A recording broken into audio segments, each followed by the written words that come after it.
In the quiet expanse of New Mexico's desert, a strange meteor streaked down from the heavens, slamming into the sand. A hunter, drawn by the flash and thunder of the impact, hurried over and discovered a fresh crater in the ground. As he approached, something emerged from the hole and attacked him instantly. Elsewhere, a high school student named Renee was burning her dead pet lizard. Afterward, she greeted her mother, Linda, who had just woken up. Renee asked her to take her shopping for pet food after school. Soon after, her stepfather, Chase, arrived. Renee despised Chase because he was always drunk. When he greeted her, she ignored him, so he scolded her for being disrespectful. Before leaving for school, still irritated, Renee scratched Chase's car parked outside. At school, Renee had few friends since she had just moved there. Her only friend was Gil, another loner. After class, Renee grew frustrated because her mother was late picking her up. She suspected Linda had argued with Chase again, but her mother insisted everything was fine. Once home, Renee fed her pet snake with a mouse she had bought earlier. Later, she played guitar to entertain her pets. Lonely, she saw them as her closest friends. That night at dinner, Chase, drunk as usual, accused Renee of scratching his car. She stayed silent. When Chase complained that the microwave smelled bad, Renee admitted she had heated a mouse in it to feed her pet and promised to clean it. Enraged, Chase threw a bag of chips at her. Furious, Renee stormed out, started her motorcycle, and rode into the desert. While trying to calm down, she spotted an overturned car. Curious, she went closer and found a black creature trapped in a metal snare. As she turned to leave, she saw it lying weakly, still caught. Feeling pity, she freed it and rushed home. The next morning, on her way to school, Renee saw 3 helicopters overhead, likely searching for the creature. She got an idea and decided to borrow Gil's video camera. He refused at first but relented after she promised to help with his homework. At home, Chase and Linda asked Renee to talk. Chase promised to quit drinking and hoped she'd get along with him. Renee said nothing. After he left, Linda asked why she stayed silent, but Renee was still upset that he hadn't apologized. Later, Renee took some tools, sneaked into Chase's room, and stole his car keys. Inside his car, she found a pistol and bottles of alcohol, proof he was still drinking. Angry, she drove to the desert. The area was eerily quiet. She found animal carcasses and green blood, the creature's, most likely. Using binoculars, she confirmed it was still there. She fired the pistol into the air to lure it out but got no response. Turning on the camera, she began recording, thrilled to have found something extraordinary. She cut off the snare with pliers, assuming it was dead, when suddenly it lunged and shoved her. Panicking, she realized it wasn't hostile. She offered it fruit, but it kicked it away. Then she spotted a helicopter in the distance and warned the creature to hide, saying people in helicopters were usually the bad guys. She went back home. At home, Renee panicked when she realized Chase's pistol was missing. She must have dropped it. Chase, sitting on the sofa, asked if she'd seen his car keys. She lied. Seeing another bottle of alcohol, she asked why he was drinking again. He told her not to tell her mother and threatened her if she did. Renee quickly left. Outside, she was shocked to see the creature had followed her. She urged it to return to the desert, but it suddenly extended a tentacle to her face, lifting her. Moments later, she woke up, no longer afraid, only sympathetic.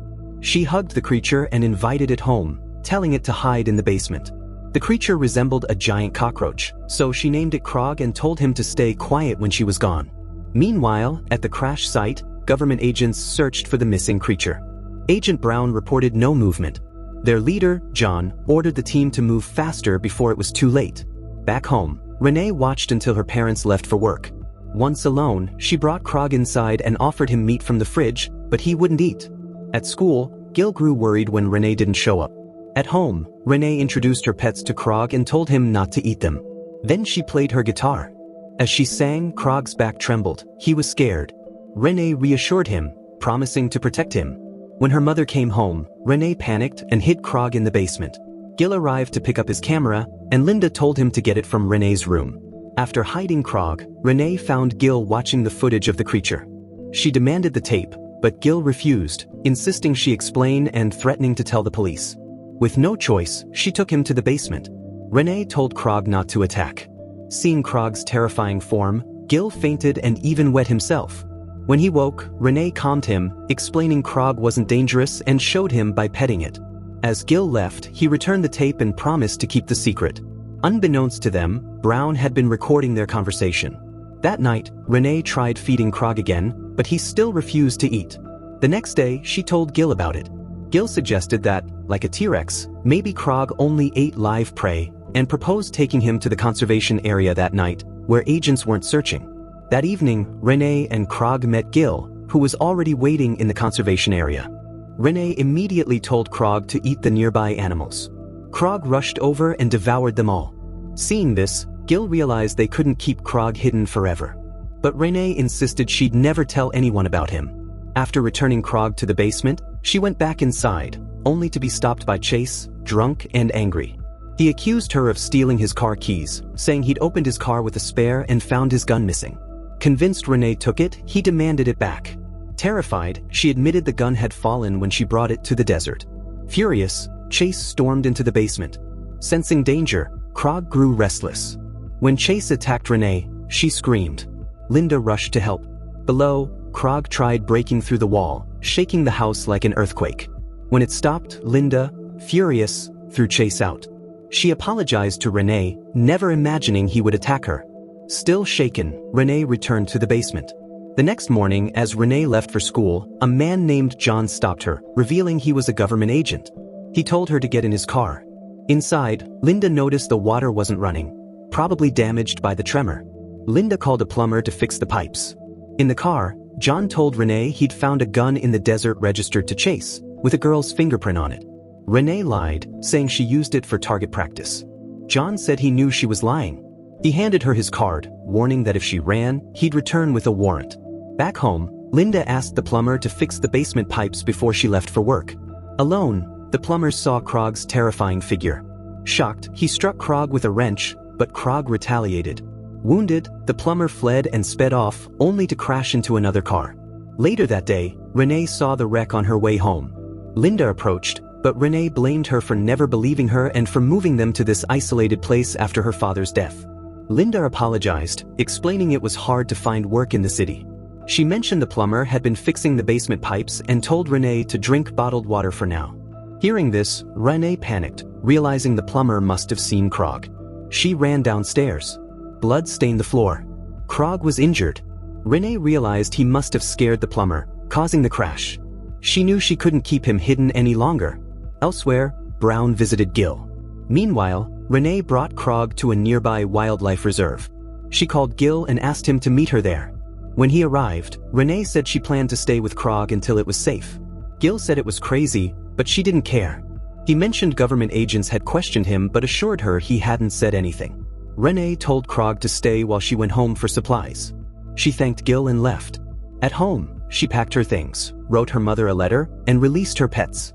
Just as she was about to leave in Chase's car, Chase appeared, grabbed her, and pointed a gun.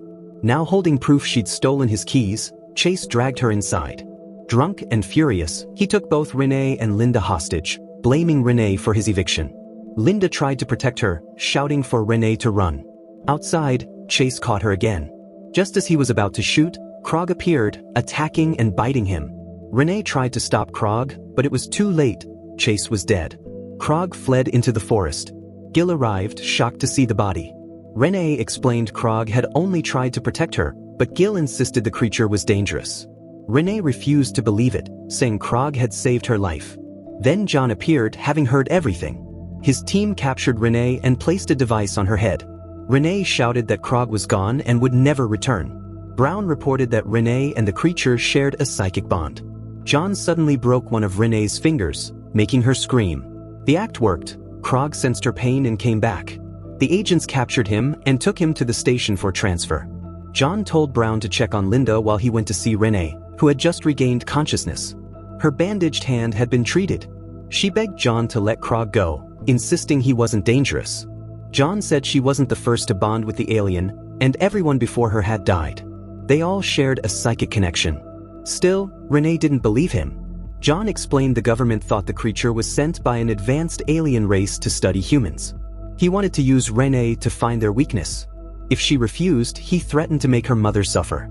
Then he left. Linda entered to see her daughter, asking what really happened, but Renee stayed silent. Linda apologized for not believing her. Brown then escorted Linda out. Outside, Gil arrived at the station but stayed by the roadside after seeing so many officers. Inside, Renee remembered that Crog always came when she was in pain. She pressed her broken finger, hurting herself. Far away, Crog trembled, feeling her distress. He broke free and attacked the officers one by one. John and Brown rushed in, telling Renee to stay put.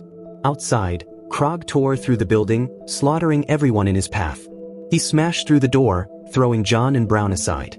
Crog was about to kill John, but Renee stopped him, saying she didn't want him to become a monster. She freed herself and told him to run.